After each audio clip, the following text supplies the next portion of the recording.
ٹھیک ہے نا. تو مزید مریض کو ٹھنڈے پسینے آ سکتے ہیں، مریض کو جو ہے چہرہ بالکل ٹھنڈا ہوگا، اور مریض کا دل کرے گا کہ وہ اپنے کپڑے اتار دے اس بخار میں. اور اسی بے چینی میں جو سب سے بڑی ایک ہماری سمٹم ہوتی ہے جس پہ ہم ایکونائٹ کو پرسکرائب کرتے ہیں، وہ ہے فیئر آف ڈیتھ. کہ مریض پریڈکٹ کرتا ہے، اس کی پروڈکشن ہوتی ہے کہ میں مر جاؤں گا، میں مرنے لگا ہوں. اور اس فیئر اور گریٹ فیئر اور انزائٹی میں وہ اپنے عزیز اقربا کو، اگر وہ اس کی ماما اس سے دور ہے، بابا اس سے دور ہے، تو وہ بولے گا ماما کو بلاؤ، بابا کو بلاؤ، میرے بھائی کو بلاؤ، بس میں اب جو ہے مرنے لگا ہوں، میں مر جاؤں گا. تو اس کو اس لیول کی انزائٹی ہوتی ہے. اس میں اس کے بعد اگر آپ دیکھیں تو مریض جو ہوتا ہے اسی خوف کی وجہ سے باہر نہیں جائے گا، کسی کراؤڈ میں نہیں جائے گا، اسے باہر جانے میں ڈر لگتا ہے. بے چینی، آپ نے جو بے چینی کی بات کریں، ریسٹلیسنس کی بات کریں، تو اس کی بے چینی، ریسٹلیسنس جو ہے وہ ارسینک کے قریب تر ہوتی ہے.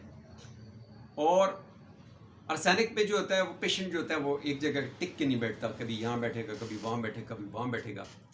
اب ایکونائٹ کا پیشنٹ بیڈ کے اوپر ہے تو وہ کبھی ایک کروٹ بدلے گا، کبھی دوسرے کروٹ بدلے گا، پوزیشن اپنی چینج کرتا رہے گا. وہ جہاں پہ بیٹھا ہوا ہے، جہاں پہ لیٹا ہوا ہے، اس کو آرام نہیں ہوتا، سکون نہیں ہوتا.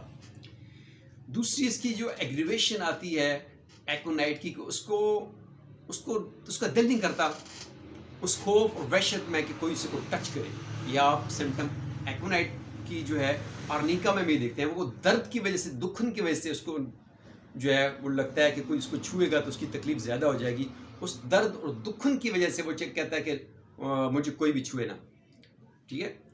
تو اسی طریقے سے ایکونائٹ کا پیشنٹ بھی اپنے آپ کو جو ہے وہ چھونے نہیں دیتا اس ڈر اور وحشت اور خوف کی کیفیت میں.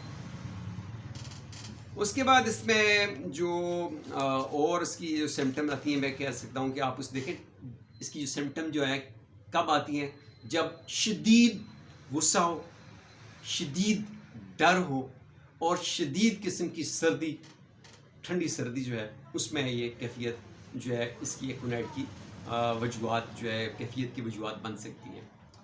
کہ شدید ٹھنڈی ہوا، ٹھنڈ سے مریض بیمار ہو گیا، اس کو غصہ آیا بہت زیادہ، غصے کو روکا تو بخار ہو گیا، غصے کی وجہ سے بخار ہو گیا، ڈر کی وجہ سے اس وحشت اس نے اوپر طاری ہو گئی اور وہ بیمار ہو گیا، تب بھی آپ ایکونائٹ پرسکرائب کریں گے.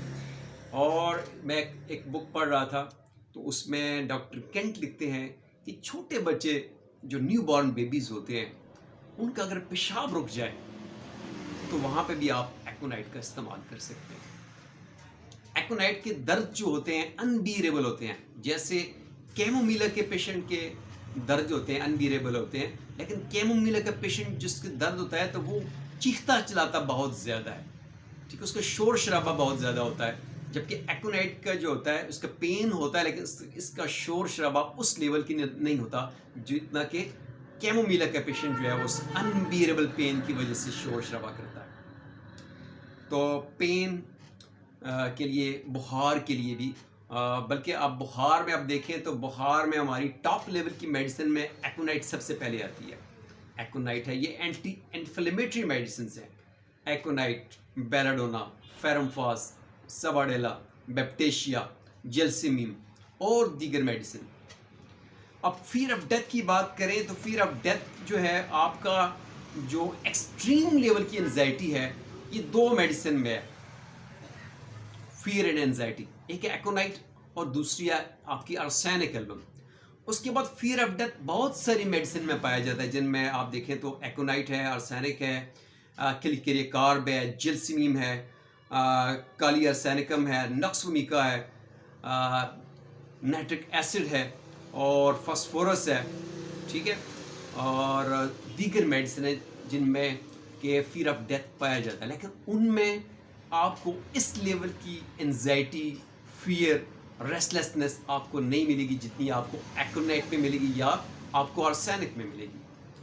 تو آج میرا آپ سے بات کرنے کا یہی تھا کہ آپ جب بھی ایکونائٹ کو پرسکرائب کریں تو آپ دیکھیں کہ ایکونائٹ میں اس لیول کی انزائٹی، اس لیول کا ڈر، خوف, ریسٹلیسنس, بے چینی جو ہے پائی جاتی ہے جو آپ میٹیریم امریکہ میں دیکھتے ہیں.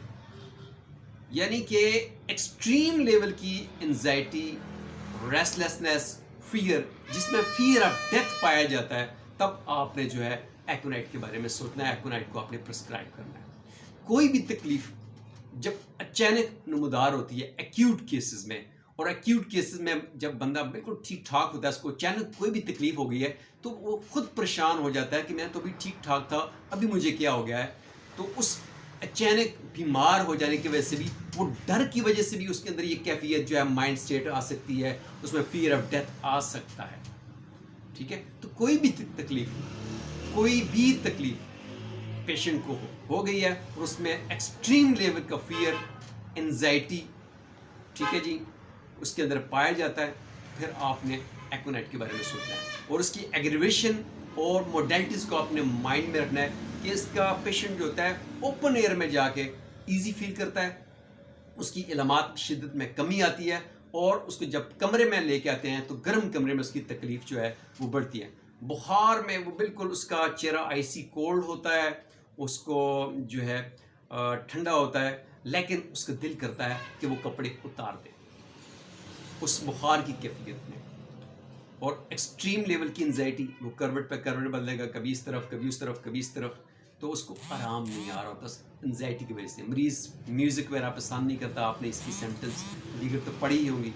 تو آج امید کرتا ہوں کہ آج کا یہ لیکچر, شارٹ سا لیکچر جو ہے آپ کو پسند آئے گا. ایکونائٹ اتنی بڑی وسیع میڈیسن ہے جس پہ ایک اسٹیٹ کے اوپر ایک سمٹم پہ اوپر اگر بولا جائے تو آپ کا ایک ویڈیو بن سکتا ہے. انشاءاللہ پھر آپ سے بات ہوگی. تھینک یو, اللہ حافظ.